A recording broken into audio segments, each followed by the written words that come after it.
مقاطعين يا اخي؟ لا ماناش مقاطعين، رانا موجودين ورانا ماناش كيما الاخرين، راهو الجمهور مناسبات. ما نقاطعوش الفريق مستحيل. احنا ديما حاضرين وهذيك جمعيتنا. ما فماش مقاطعه مع النادي الافريقي، نحن ديما مع النادي الافريقي اللي نتوفى الدنيا، افريقيا دوله. نحن ديما حاضرين كما قلنا، حاضرين شاك سيزون في كل بارتي. لك فينا حارو ديما حاضرين، وحسنك انا زين بالمك صادمين، كرحة والربحة نجيبوها سنحبوها. بالنسبة للريزولتا مانيش كونفانكو، وان شاء الله ديما نحن ديما نشجع في الجمعية كلك سواء لي ريزولتا. اسمها نادي الافريقي يعني لازم ديما الربح خويا. ان شاء الله الجوارات يتحسنوا يقويوا رواحهم وان شاء الله نجيبوه الترحيل. احنا عباد نحبوا النادي الافريقي ديما باذن الله موجودين مع النادي الافريقي، وان شاء الله ربي يوفقنا. معنا الامور ما ماشيه رياضيا تصفى القلوب،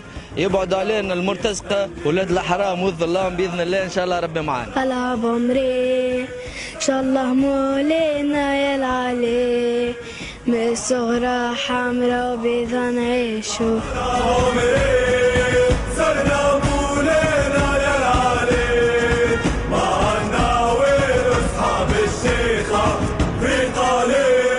كليب برشا عباد تقول مشكلتها فلوس، راهي مش فلوس يعني.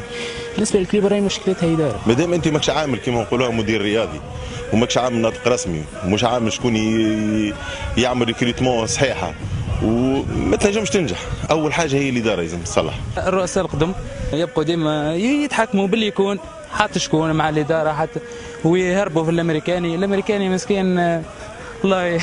والله انا في عذر راني هربت عندي من عمله. يا ولادي راهي الكلوب الناس الكل لازم تكون ايد واحده راهو اداريين لازم نلموا الناس الكل اللي يخدم في الكلوب. يا ولدي مش هذاك تفرق، هذاك تبع فلان لا ما يخدمش، هذاك تبع فلان ما يخدمش. يا ولدي الكلوب كان تلم الكلوب اقسم بالله ما عاد يوقفها حتى واحد. افريقيا دوله، احنا ديما مع الفريق.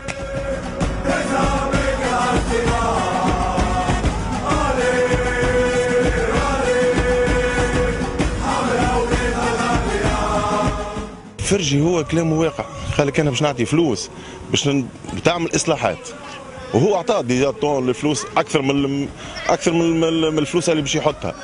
يعني صبر ويلزم فما اصلاحات من الاداره.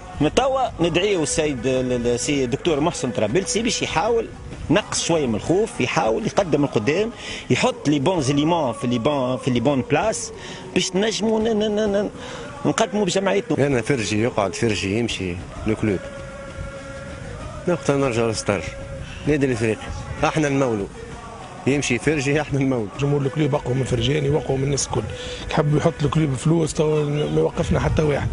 فرجي لا حد شيء محسوب، قبل كان معنا فرجي مو جمهور فضل.